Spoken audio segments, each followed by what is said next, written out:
अस्सलाम वालेकुम वरहमतुल्लाहि वबरकातुहू। आप सब कैसे हैं? उम्मीद करती हूँ आप सब खैरियत से होंगे। आज का हमारा टॉपिक जो है सूरह अन-नहल है, आयत नंबर 111 से लेकर 128 तक। आइए सूरह अन-नहल से अपने सबक का आगाज करते हैं। शुरू करती हूँ अल्लाह ताला के नाम से जो बड़ा मेहरबान नहायत रहम वाला है। तर्जुमा। ये सब कुछ उस दिन होगा जब हर शख्स अपने दफा की बातें करता हुआ आएगा और हर शख्स को इसके सारे अमाल का पूरा पूरा बदला दिया जाएगा और लोगों पर कोई जुल्म नहीं होगा। अल्लाह एक बस्ती की मिसाल देता है जो बड़ी पुरअमन और मुतमईन थी। इसका रिस्क इसको हर जगह से बड़ी फरावानी के साथ पहुंच रहा था।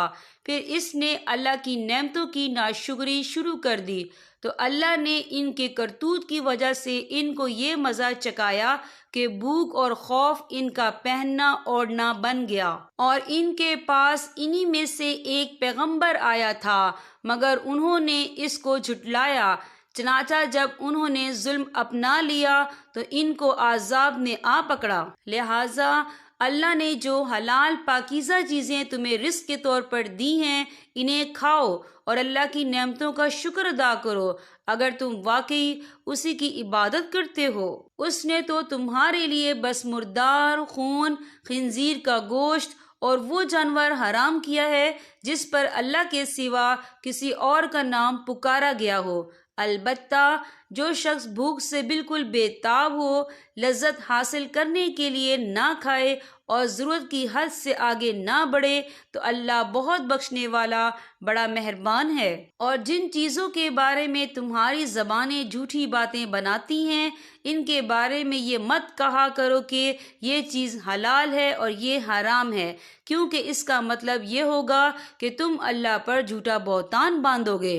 यकीन जानो कि जो लोग अल्लाह पर झूठा बहतान बांधते हैं वो फला नहीं पाते। दुनिया में इन्हें जो ऐश हासिल है वो बहुत थोड़ा सा है और इनके लिए दर्दनाक अज़ाब तैयार है। और यहूदियों के लिए हमने वो चीज़ें हराम की थी जिनका तस्करा हम तुमसे पहले ही कर चुके हैं और हमने इन पर कोई जुल्म नहीं किया बल्कि वो खुद अपनी जानों पर जुल्म ढहाते रहे। फिर भी तुम्हारा रब ऐसा है कि जिन लोगों ने नादानी में बुराई का इर्तिकाब कर लिया और इसके बाद तौबा कर ली और अपनी इस्लाह कर ली तो इन सब बातों के बाद भी तुम्हारा परवरदिगार बहुत बख्शने वाला बड़ा मेहरबान है। बेशक इब्राहीम अलैहिस्सलाम ऐसे पेशवा थे जिन्होंने हर तरफ से यकसू होकर अल्लाह की फर्मा बरदारी इख्तियार कर ली थी और वो इन लोगों में से नहीं थे जो अल्लाह के साथ किसी को शरीक ठहराते हैं। वो अल्लाह की नेमतों के शुक्रगुजार थे।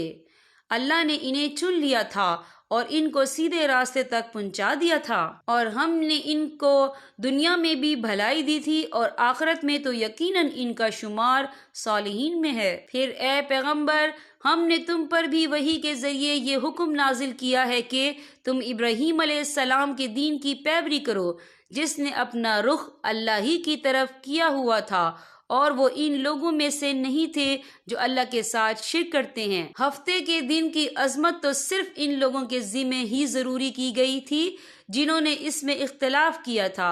बात यह है कि आपका परवरदिगार खुद ही इनमें इनके इख्तलाफ का फैसला क़यामत के दिन करेगा। अपने रब के रास्ते की तरफ लोगों को हिकमत के साथ और खुशउस्लूबी से नसीहत करके दावत दो और अगर बहस की नौबत आए तो इनसे बहस भी ऐसे तरीके से करो जो बेहतरीन हो। यकीनन तुम्हारा परवरदिगार इन लोगों को भी खूब जानता है जो इसके रास्ते से भटक गए हैं और इनसे भी खूब वाकिफ है जो राय रास्त पर कायम है। और अगर तुम लोग किसी के जुल्म का बदला लो तो इतना ही बदला लो जितनी ज्यादती तुम्हारे साथ की गई थी और अगर सब्र ही कर लो तो यकीनन ये सब्र करने वालों के हक में बहुत बेहतर है। और ए पैगंबर, तुम सब्र से काम लो और तुम्हारा सब्र अल्लाह ही की तौफीक से है और इन काफरों पर सदमा ना करो और जो मकारियां ये लोग कर रहे हैं इनकी वजह से तंग दिल ना हो। यकीन रखो कि अल्लाह इन लोगों का साथी है जो तकवा इख्तियार करते हैं